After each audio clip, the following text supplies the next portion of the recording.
Ruth and this is my channel, So Dysfunctional. I'm back today for another Friday Sews episode. I'm sorry I haven't been here for a little while.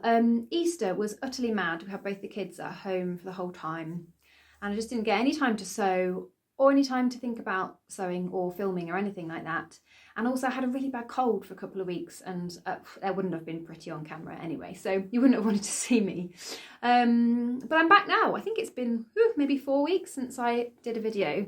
And I've got quite a few things to show you and talk about today, and it's all about tops. So I have sewn up a couple of things over the last few weeks, which I'm going to show you. The first is the Nielsen Jarrah sweater.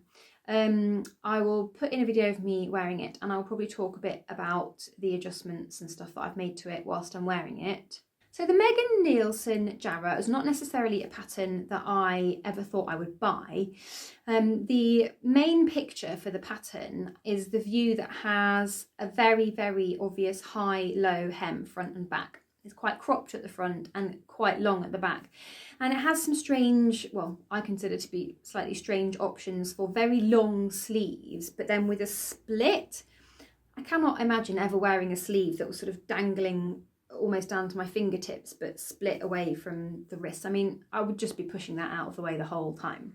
But there is a cuffed option for the sleeve as well, which is what I've done. But I really wanted a pattern that gave me a sort of jumper that was slightly loose, had a curved hem that went up to the sides. And actually I have ended up doing it slightly different heights, though not anywhere near as much as the actual pattern is intended to be. So let me show you that to start with. So here is my Nielsen Jarrah jumper. I made this out of a sort of pretend Angora fabric, which I think I got from TGF Fabrics. I keep getting the letters for that place mixed up. But anyway, I bought it online. I will link them in the description box below. It's actually proven to be quite nice and warm, which is nice. It's really good for sort of spring weather. Now, I can't remember exactly which version of the Jarrah I used, because there are several different versions. You can have it straight, you can have the high-low hem, and I didn't do the pattern exactly as is. I'll tell you about that in a minute. So I'll put in the description box the sort of basic rough views that I used to start from, but I'll explain what I've done to change it a little bit anyway. So the first thing I did was to lengthen this by 5 centimetres. So if you turn to the side, the version that has the high-low hem, the front is quite a lot higher than the back, and I didn't want to do that. So I think what I did was shorten the back piece. So it is slightly longer at the back than the front, but nowhere near as big a difference.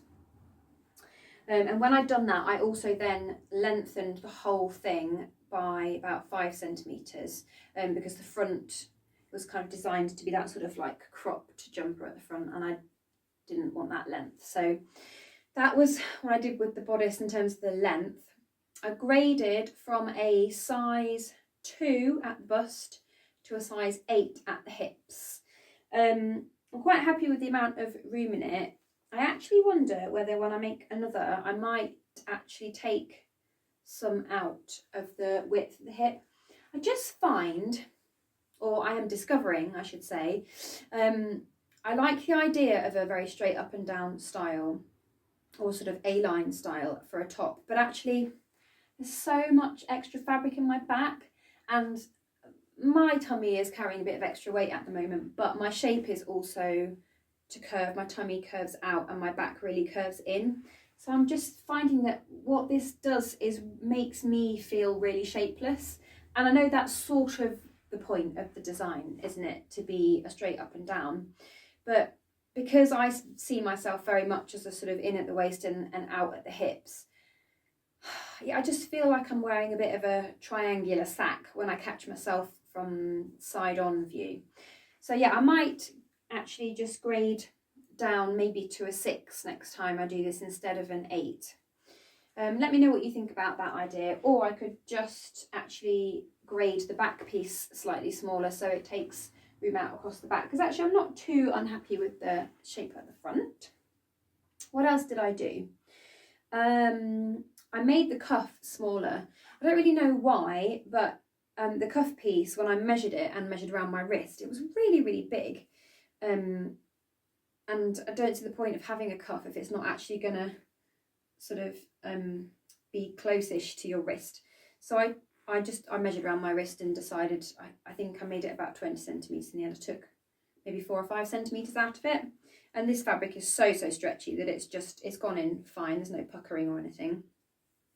What I do need to do next time, I think, is shorten these sleeves, because when they're sitting in the right place, they're bunching up quite a lot at the bottom. And I just don't particularly like how that looks. It's not necessarily a problem, but it just makes me look like I've got short arms. So I'll show you the side view. It's the back.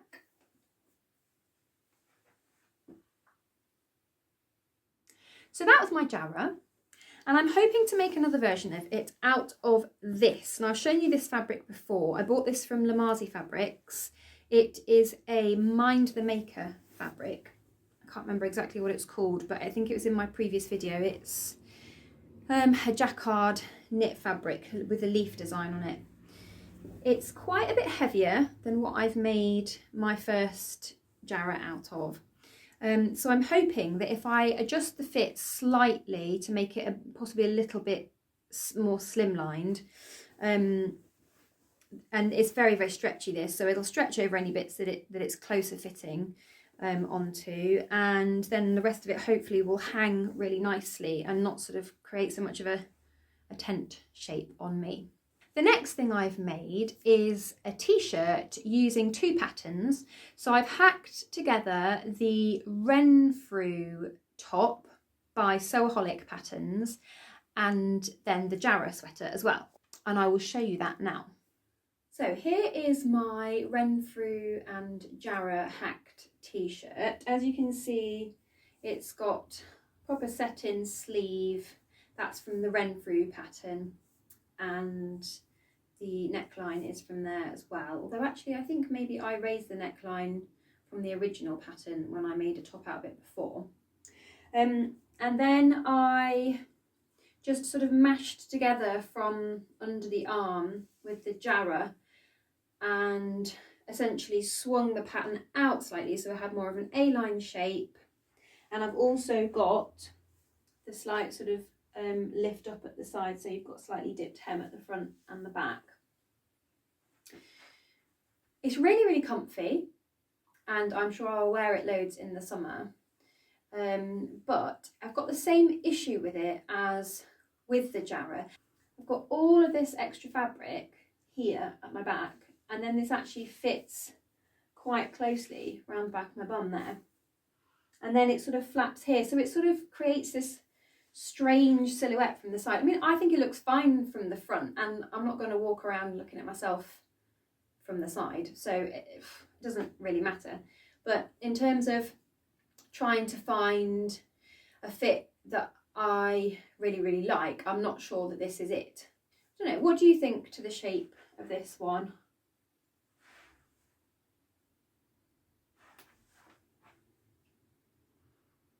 I do find with sewing that I just overcomplicate the fitting sometimes, and you know, I look at my own made garments in a completely different way to something that I would buy from the shop, and I'm so much more critical of every single little bit of fit. So maybe this is what I'm doing here, and I'm being too critical. I do need to make more t-shirts, and I have got plenty of fabric just waiting to be sewn up, so maybe this is the one I should go for. So I thought I would just show you the Renfrew pattern in case you don't know it. I don't see Sewaholic patterns around that often, I have to say, but this is it.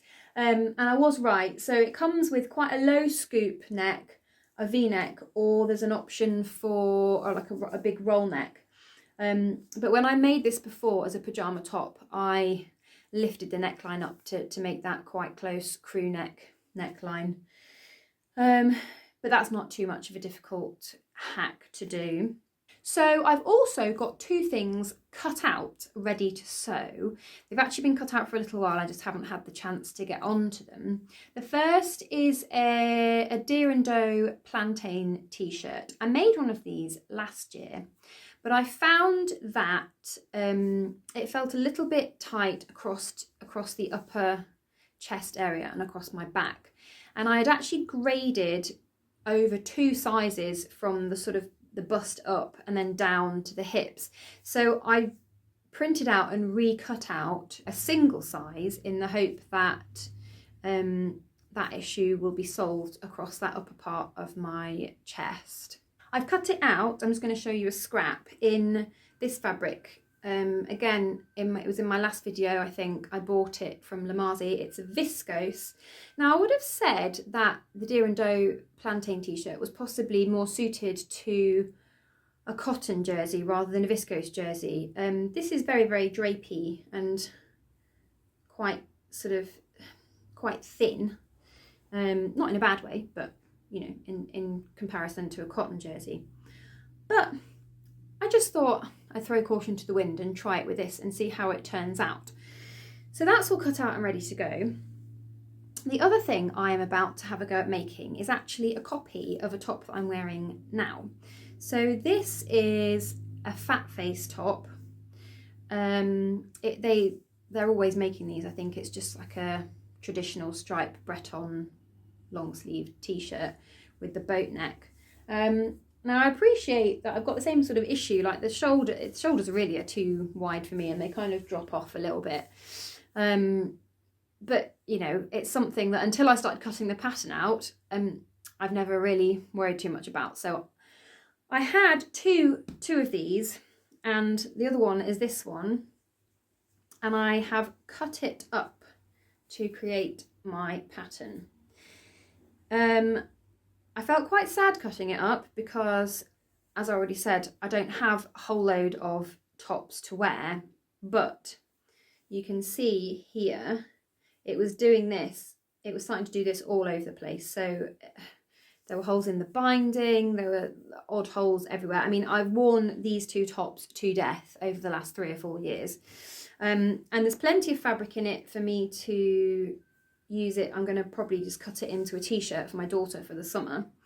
Oh yeah, there's another hole, look. It's just full of holes. So I was sad because I have loved this top, but it was starting to look quite shabby and I really wanted to use it to make my own pattern. So that is what I have done.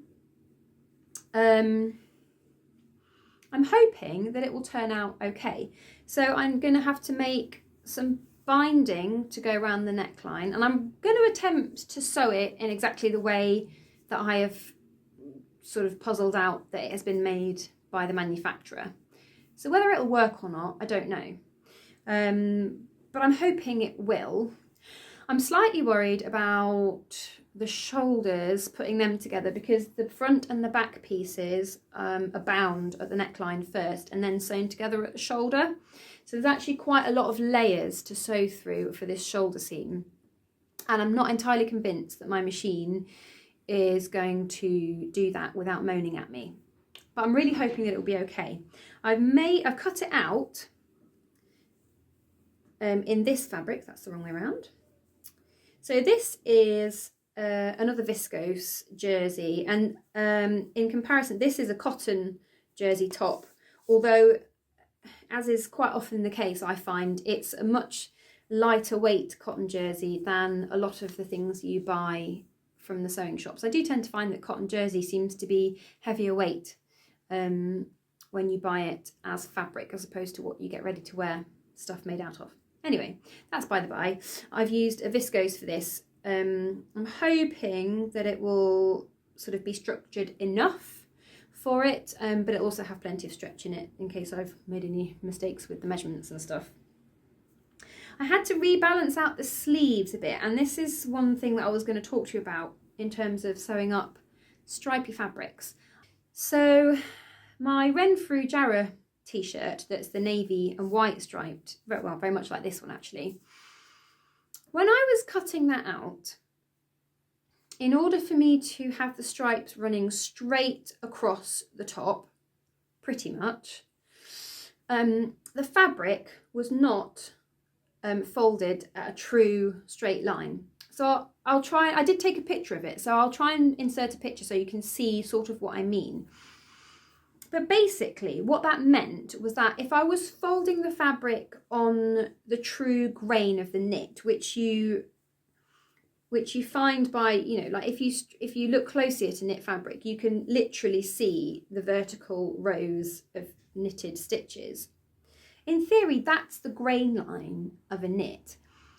And you're much better to cut on the grain line of a knit, because if you don't, that's when things start to pull sort of forwards and backwards. So I don't know if you've ever noticed when you've bought, you know, your bog standard t-shirt from H&M and you've worn it a few times and you have washed it a few times, and you hang it up, and if you hold it sort of at the side seams, at the corners of the side seams, you'll notice that the t-shirt doesn't hang straight, like it looks like it's slightly twisting. So the shoulders will sort of curve one way and the back another. And that, I think, is to do with the fact that a lot of ready-to-wear stuff is mass produced, and they cut through loads of layers at a time. So they cut loads of the same piece at a time. And quite often the fabric, the knit fabric, is not on the true grain. So it's not on that knitted up and vertical stitch. But a lot of these stripy fabrics that I've got that are clear, like they're clearly knitted in, so I don't understand how this can be, but the stripes are not at 90 degrees to the knit of the fabric. Maybe someone can explain that to me. I'm sure there must be a manufacturing thing, but it has meant that in order for me to get my stripes running straight across on the fabrics that I've used recently, the fabric has to be folded in such a way that the selve edge is on quite a big angle. And so that has implications for your fabric and cutting and things like that, and how you can piece your fabrics together. I mean, I'm just looking at, sorry, I'm not looking at the camera, I'm just looking at this sleeve of this top I've chopped up. And it's the same thing. I'm looking at the vertical knit lines, and the stripes are running like that against it.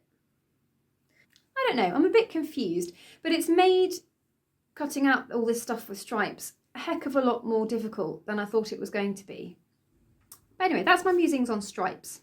Let me know if you've got any ideas or thoughts on any of that. So that's it for today. I'm hoping that I will get those 2 tops that are cut out made by next week. It is blissfully quiet in my house at the moment because my daughter's at school, my son's at nursery, and my husband has gone out for the day. I just sat down before doing this video and had a cup of tea and ate a pain au chocolat and read a book, and it was so nice. So I must make the most of my peace and quiet before they all descend back on the house. But I am also going to have a bit of time at the weekend, I know, so I'm really hoping to get those tops sewn up, and I'll be able to show you the results of those next week. Do let me know what you think of the things I've made, whether you think they're a good choice for shape for me or not. And also, have you ever taken your favourite top apart and remade it? And have you had any issues like the pieces not seeming to look quite the right shape, or trouble with matching things up or anything like that? Do let me know, because it's all a learning curve, certainly, and I'm quite a one for going off-piste when I don't necessarily have the basic knowledge to start with. So if you've got things that can aid me in my quest, please do let me know. Thank you so much for joining me today. If you haven't subscribed and you'd like to see when my next video comes out, please do subscribe below, and I hope to see you all again sometime soon. Thanks so much for watching. Bye!